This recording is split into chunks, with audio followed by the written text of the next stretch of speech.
અમદાવાદ તરફથી મહત્વના સમાચાર। અમદાવાદના ખોખરા વિસ્તારમાં આગ લાગવાનો બનાવ બન્યો છે। અનુપમ સિનેમા નજીક શરણમ 5 માં ભીષણ આગ લાગવાની ઘટના બની। શરણમ 5 માં ગેરકાયદે બાંધકામ હોવાનું પ્રાથમિક તારણ સામે આવી રહ્યું છે। 5મા માળના પાકા બાંધકામ બાદ એક માળનો ગેરકાયદે શેડ ઊભો કરાયો હતો, જ્યાં આ આગ લાગવાની ઘટના બની છે। પ્લાન મુજબ બતાવેલા ધાબા પર ગેરકાયદે શેડ ઊભો કરાયા હોવાનો ખુલાસો થયો છે। વધુ વિગતો સાથે સંવાદદાતા રાજલ આપણી સાથે છે। રાજલ, જે રીતે આગ લાગવાની ઘટનામાં સતત વધારો થઈ રહ્યો છે, વધુ એક વખત જે ગેરકાયદે શેડ છે તે આ બિલ્ડિંગમાં બનાવાયો હોવાનું પણ ખુલ્યું છે। શું વધુ વિગતો રાજલ?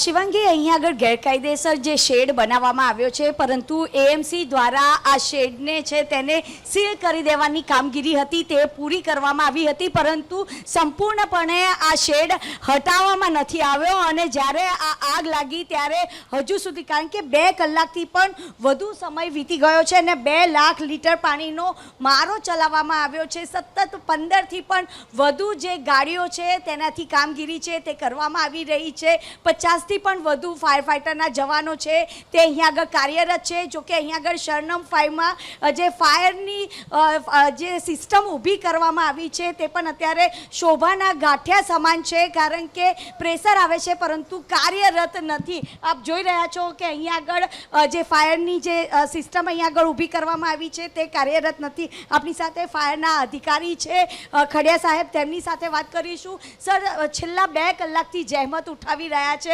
હજુ સુધી સફળતા હાંસલ નથી થઈ, ક્યાં આગળ બેદરકારી અહીંયા આગળ જોવા મળી રહી છે?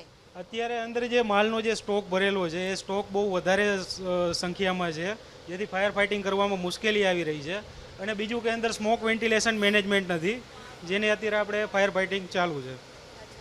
કેટલા અહીંયા આગળ ફાયર ફાઇટરના જવાનો અહીંયા આગળ કાર્યરત છે? આપણે ફાયરના અત્યારે ટોટલ 6થી વધારે અધિકારીઓ અને 50થી વધારે ફાયરનો સ્ટાફ અત્યારે ઘટના સ્થળ પર હાજર છે। ફાયરની સિસ્ટમ છે કાર્યરત છે કે નહીં? અહીંયા એમાં ગ્રેવિટી પ્રેશર આવે છે, પણ પંપ રૂમ અત્યારે હાલ ઇલેક્ટ્રિક સપ્લાયના લીધે પંપ રૂમ બંધ છે।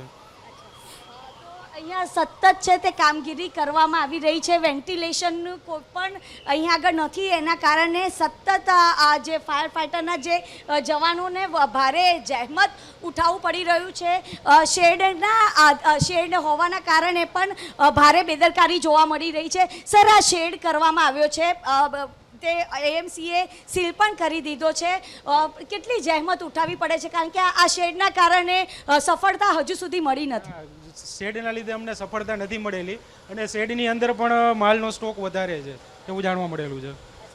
તો ઓવરઓલ જોવા જઈએ તો આ જીન્સનું આ વર્કશોપ આવેલું છે, જે શરણમ 5માં સી બ્લોકનો 401 નંબરનું જે આ વર્કશોપ છે તેમાં માલ ખૂબ જ ઠસોઠસ ભરી દેવાના કારણે જે આગ છે તેને વિકરાળ સ્વરૂપ લીધું હતું, અને ત્યારબાદ ફાયર ફાઇટરના જે જવાનો છે તે ઘટના સ્થળે આવી ગયા છે।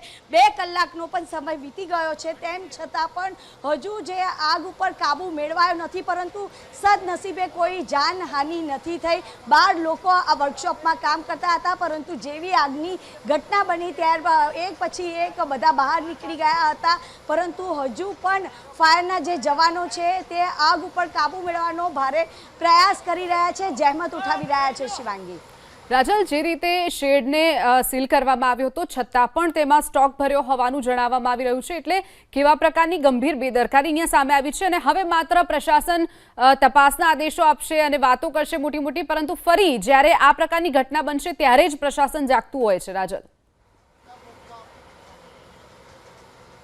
જો પ્રશાસનને સીલ મારવાની કામગીરી કરી હતી અને જે માલ સામાન જે અંદર હતો, જે શેડની અંદર હતો, તેને બહાર કાઢવામાં નહોતો આવ્યો, અને જ્યારે આ ગંભીર જે ઘટના છે તે બની ત્યારબાદ અત્યારે આપ જોઈ રહ્યા છો, કારણ કે શેડમાં પણ જે કાચ હતા, કારણ કે તોડવાની જે કામગીરી હતી તે કરવામાં આવી રહી હતી, અને ખાસ કરીને આપ જોઈ રહ્યા છો હજુ પણ ધુમાડાના ગોટે ગોટા છે। જ્યારે પણ પ્રશાસન સીલ મારવાની કામગીરી કરતા હોય છે, દંડાત્મક કાર્યવાહી કરતા હોય છે, ત્યારબાદ કેટલી કામગીરી, કારણ કે જ્યારે પણ ગેરકાયદેસર બાંધકામ કરવામાં આવ્યું હોય છે ત્યારે તેને હટાવવાની જે કામગીરી છે તે કરવામાં આવતી હોય છે, પરંતુ અહીંયા આગળ જે શેડ છે તેને હટાવવાની જે કામગીરી છે તે નથી કરવામાં આવી. અને આ સી બ્લોકના જે 401 નંબરની જે દુકાન છે તેમાં માલ પણ ખૂબ જ ભર્યો હોવાથી, કારણ કે આ જીન્સનું વર્કશોપ હતું, તેમાં કારીગરો પણ કામગીરી કરતા હતા, કાપડની આ દુકાનો અહીંયા આગળ આવી છે અને તેના કારણે જ જે